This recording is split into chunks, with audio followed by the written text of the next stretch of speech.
మరి ఇదే ఇష్యూకి సంబంధించి మరింత తాజా సమాచారాన్ని మా ప్రతినిధి వరంగల్ నుంచి నరేందర్ అందిస్తారు. నరేందర్, మరి మాజీ ఎమ్మెల్యే పెద్ది సుదర్శన్ రెడ్డి గత 5 రోజులుగా మృత్యువుతో పోరాడుతూ చివరికి మృత్యువుకి తలవంచక తప్పలేదు. మరి ఈ అంత్యక్రియలకు సంబంధించి ఎలాంటి ఏర్పాట్లు చేస్తున్నారు, వివరాలు తెలియజేయండి. అర్చన, ఉద్యమ ధీరుడు, ఒక ఉద్యమ కిరటం నేల కొరిగింది అన్న వార్త వినగానే 2001 నుండి ఆయన వెంట నడిచిన ఉద్యమకారులు, తెలంగాణ బాధులు, వరంగల్ వాసులంతా కూడా తీవ్ర దిగ్భ్రాంతిని వ్యక్తం చేస్తున్నారు.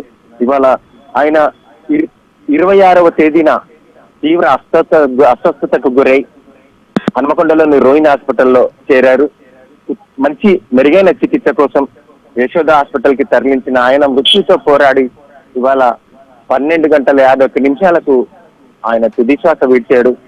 అయితే ఆయన మృతదేహాన్ని ప్రస్తుతం హనుమకొండలోని అమరవీరుల స్థూపం దగ్గరికి తీసుకొచ్చి ఆయనే ఏదైతే ఉద్యమంలో ముఖ్యంగా ఈ అమరవీరుల స్థూపాన్ని బేస్ చేసుకొని తన ఉద్యమాన్ని తీవ్రతరం చేసి మలి దశ ఉద్యమంలో నర్సంపేట మాజీ ఎమ్మెల్యే పెద్ది సుదర్శన్ రెడ్డి చేసిన పోరాటం అయితే ఇక్కడ ఎనలేనిదని చెప్పేసి ఇక్కడ ఉద్యమకారులు చెప్తున్న పరిస్థితి.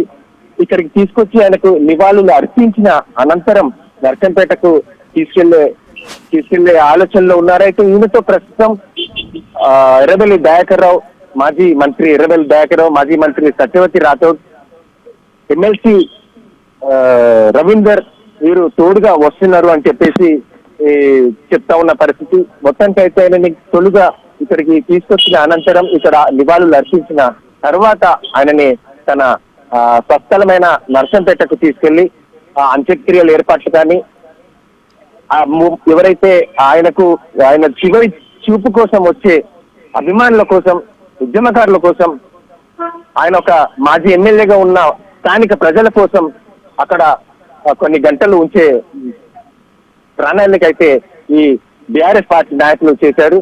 అందుకోసం ఏర్పాట్లు అయితే కొనసాగుతున్నాయి.